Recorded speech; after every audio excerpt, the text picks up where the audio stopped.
Hello, Maddie here. Thank you for coming back once again to talk about books and life and all those wonderful things with me. I'm so glad you're here. I very much appreciate it.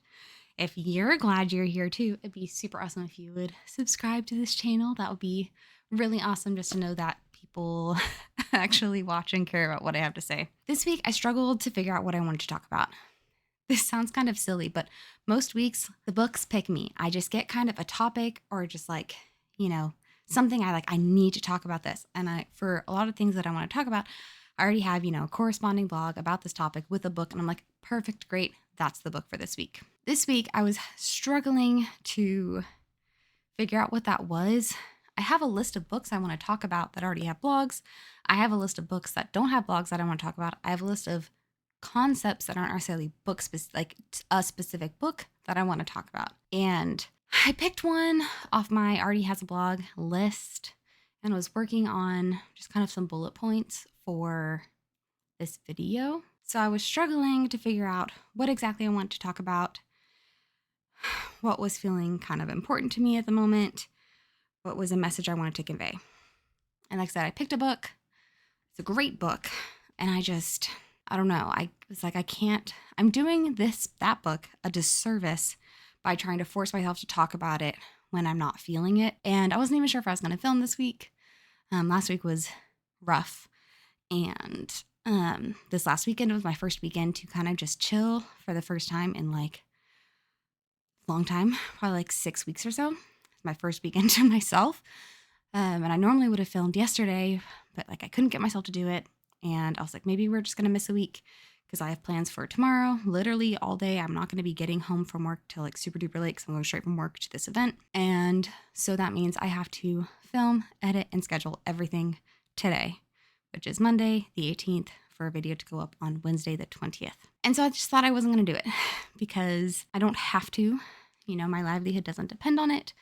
These videos really are for fun, for enjoyment, and I was like, we'll just miss it. But I do love this channel and I do want to work on growing this channel, and the kind of number one way to do that is to be consistent. So this afternoon I was going through old blogs and trying to figure out what I want to talk about. But all of that to say, this week's book is The Hiding Place by Corrie Ten Boom. Deserves a full screen book. Her middle name, or I don't even know, either her last name is Ten Boom or her middle name is Ten and her last name is Boom. Either way, pretty epic. This book is an autobiography. So it is about a woman who lived in Holland. She was a spinster. She had a spinster sister, and they lived with their elderly father, and they had a watch repair shop, and they lived above the shop. And it's about them. And they are Christian, but when Holland got occupied by the Germans in the 1940s, they became a hiding place for Jews that were on their way to safe countries. And they found a crawl space or an attic or something, and they transformed it into a room that was not on blueprints of the building. And it's called the hiding place because they hid Jews. So, it's really wonderful and courageous, and they do these really incredible things. I'm not sure the exact timeline of how long they were able to do this. I think it was maybe a year or so, and they got caught. It was somebody posing as a Jew trying to get out, and they helped them, and that's how they got caught, helping someone. And so all three of them were taken, and it says it in the blurb about this book that she's the only one that made it out alive. I'm pretty sure her father died in the first week or so. I don't think he even made it out of the local jail into the actual concentration camp, if I remember correctly. He was very old and probably just, his body gave out because it couldn't handle this. At that point, they were starting to be starved and things like that, but it wasn't to the extremes. It was the concentration camp, but his body was just we've reached the end of our natural life. We're good to go. And so if I remember correctly, he doesn't even make it to the concentration camp. But Corrie and her sister Betsy do. I don't have a specific thing I want to say about all of this. I really just want to talk about how much courage they had. Her sister and her, and even her dad, they believed so strongly that what was going on was wrong that they put themselves in the line of fire. Literally. and they paid the cost for it. And what I kind of love, I love this book for a bunch of reasons, but one of them is Corrie's like, I shouldn't have been the one to live. My sister was kinder than I was. She was more loving and compassionate.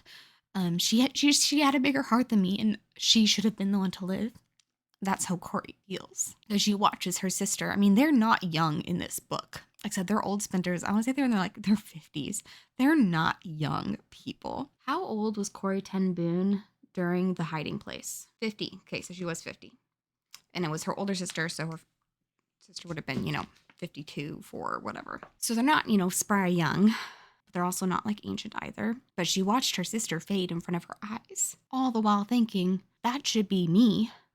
My sister, she's the one that's showing grace. She's the one that's not angry. She should be the one to come out of this because she's going to be the light and the hope to what is going to be a very broken world if we get out of this. My thought process on wanting to pick this book was really, we are not currently experiencing World War II, Nazi Germany invasions, but we do have a lot of hate parading as pride and superiority and people just thinking they know what's best, but really it's just an excuse for them to spread hate. I think when I say that, anybody watching this video is going to come up with multiple examples in their head, both around the world and in the US. I don't know. I don't think so, but I don't know if we will ever be called to do anything like what Corrie and her family had to do, literally risk our lives to save innocent people from people who think they're doing a good thing when really, like I said, it's just hate parading as something else, parading as something not quite as harsh so they can get away with it. But it is just hate. That's all it is. It's not anything fancier than that. It is not anything more watered down than that. It is just pure hate for other human beings. I don't even want to say different from them or, anything like that, because I think that even would water down the hate. Because I think it got to a point where they just liked hating people. They would use any excuse to just beat people and kill people. And so it may have started as hate towards one specific group, but I think it grew to something so much bigger than that. That's part of what's so terrifying about it, is people thought they were safe, but they weren't. And I don't think we're going to necessarily be called to literally lay our lives down for innocent people. It's one of those things, like, I have a hard time wrapping my mind around our country getting to a point that we would need things like hiding places, that we would create these places so awful. But I have to remind myself that I have a pretty limited life experience, and I don't know everybody's mind. I don't know everything going on. I don't know all these things going on in the background that will maybe slowly come to the forefront. I don't know everything. I've not experienced really any form of true persecution. I haven't. I've lived a very privileged life, but the kind of life you're supposed to, as a human, have. You're supposed to be allowed to practice the religion that you want. You're supposed to be allowed to pursue the career that you want, the life that you want, the person that you want. Taking, because like I am a Christian, but taking those views out of it, just looking at people, there isn't anything that warrants what happened in this book. Like I said, this book is autobiographical. It is not made up stories. It's not exaggerated stories. It's all 100% real. And one, I would hope that not just myself, but anybody watching this, that you would have the courage to create a hiding space and to be willing to lay down your life for people that maybe think differently than you, maybe look differently than you, believe differently than you. Because Corrie and her family were Christians, but they were literally laying down their lives for Jewish people. They start in the same place, but they're two different religions. And so it wasn't Jews laying down their lives for Jews or Christians laying down their lives for Christians. One religion laying down their life for the rights of the people to live, even though they believed something different. Because believing something different does not mean that people don't deserve to live.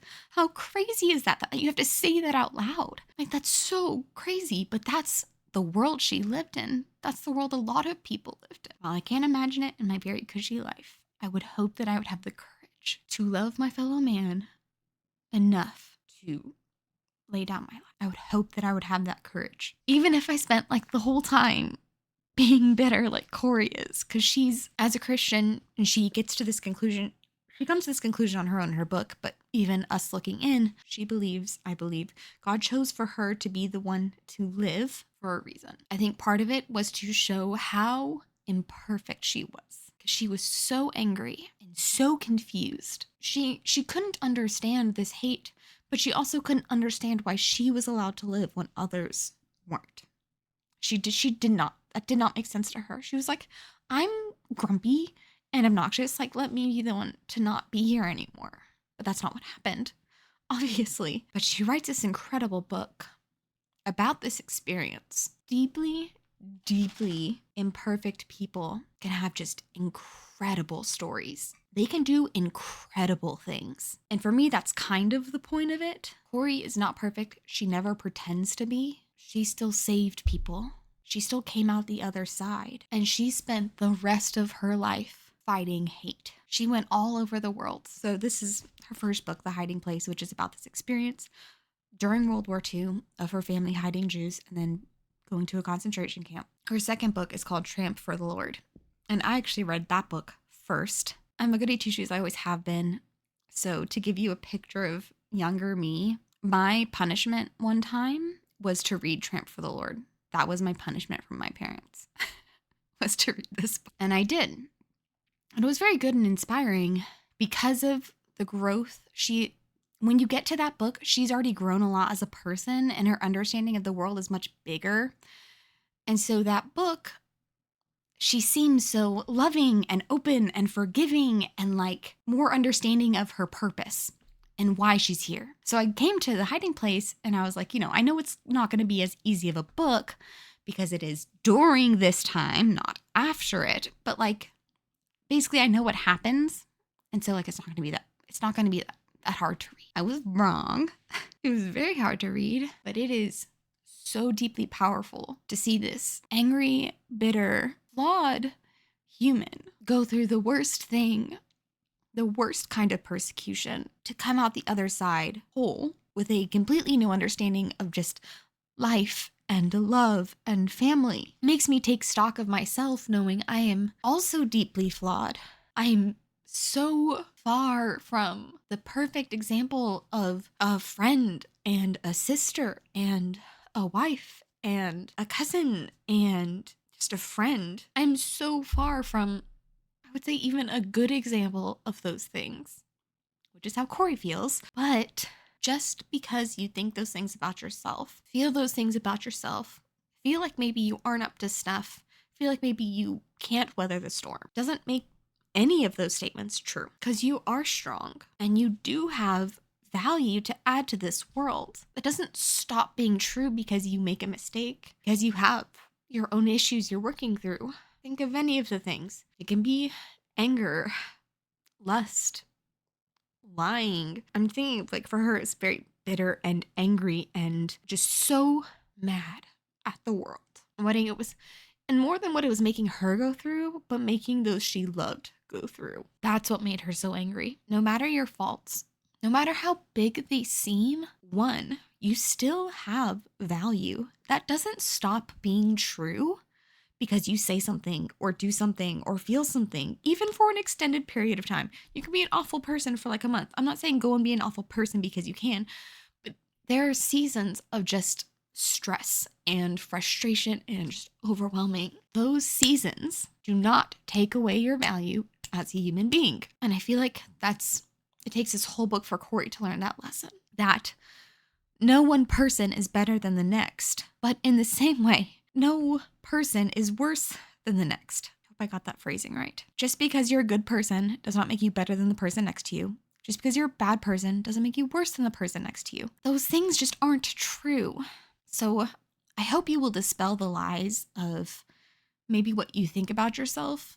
But on top of that, I would hope that you would have the courage to not only believe that about yourself, but to believe that about every human and be willing to stand up for it. Be willing to stand up to persecution. Be willing to stand up to hate parading as so many other things. Because I feel like we live in a world where people are so quick. This is kind of a side tangent, but it's just on my mind and I want to say it. even though it's probably controversial. We live in a world full of people that think they're being persecuted, that think they're being victims, that think they're being hated on when they're not. Not to say that they have not experienced instances of those, but as a Christian in the South, I would call myself a conservative. I think Democrat and Republican, I don't think they mean anything, to be perfectly honest. I think those titles mean absolutely nothing about what people actually believe as politicians. So I'm like, I think they're useless. But there are entire sects of people that would look at somebody like me, a white middle-class American, married to a white man. You know, we both have jobs, we have a house, we've got cars.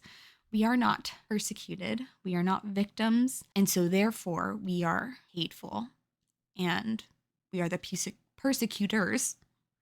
We have created victims simply for our existence. That's like a whole thing. I kind of want to point out the difference between the persecution and hate that Corrie and her family experienced. That all of those people, literally millions of people that had to experience World War II, the millions of people that did not live through it, and the millions of people affected by living through it. To look at that, read about it, whatever. I obviously didn't experience it. I'm, a couple generations removed from that. To look at those people and see genuine persecution and hate, and then look at the things today and be like, yeah, you may have a couple of things that you're going to go up against, things that you're going to have to fight up against, but they're not the same thing. And I feel like people today are just acting like they're the same, and they're not. This makes me think of one of my biggest, I guess, pet peeves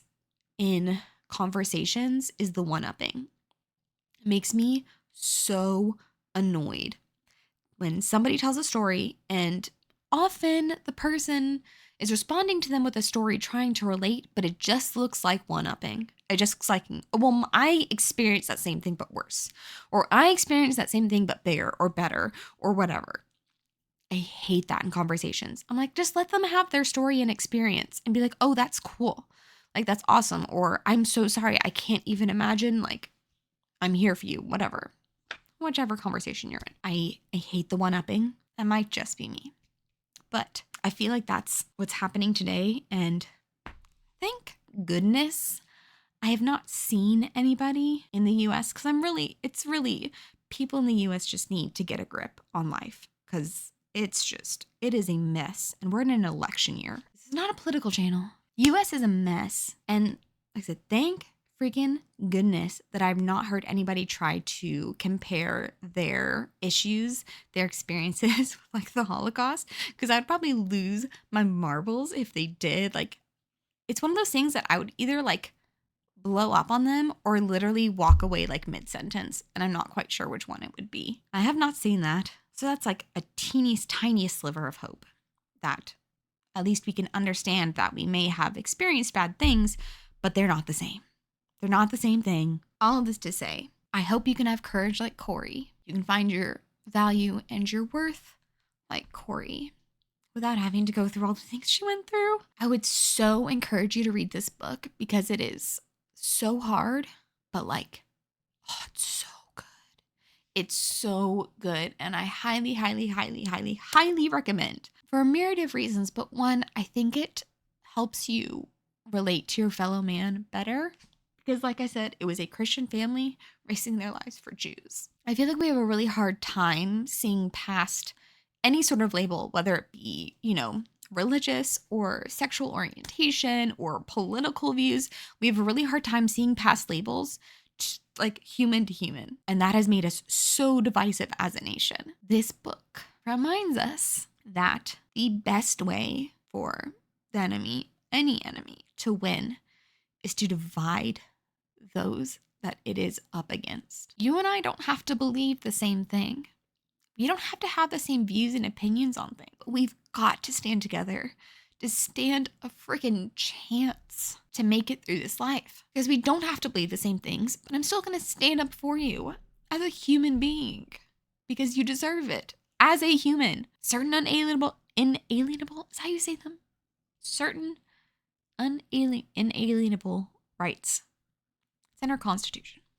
Life, liberty, the pursuit of happiness. I think that's in, it's not the Constitution. It's the Declaration of Independence, I'm pretty sure. Anyways, this was super long-winded with lots of tears and all over the place. Now I get to edit this literally right now when I'm at the height of my emotions, but it's fine. I think it's important. I hope you read this book because it's super wonderful and powerful. Hiding Place, Corrie Ten Boom. Read it, read it, read it, read it, read it, read it, read it. It's so good. Look at how small that is. It's a teeny tiny book that will pack a punch, but it's totally worth it. And I think it will give you as in anybody, just a better perspective on navigating a world full of hate and combating it with love and compassion and kindness. Something to think about. With all of that, I hope you have a great rest of your day. I hope you have a great night, a great week, great weekend, great month, great year. I hope you have all the greats because you, as a human being, are truly worthy and deserving of them. So until next time, bye. 再见.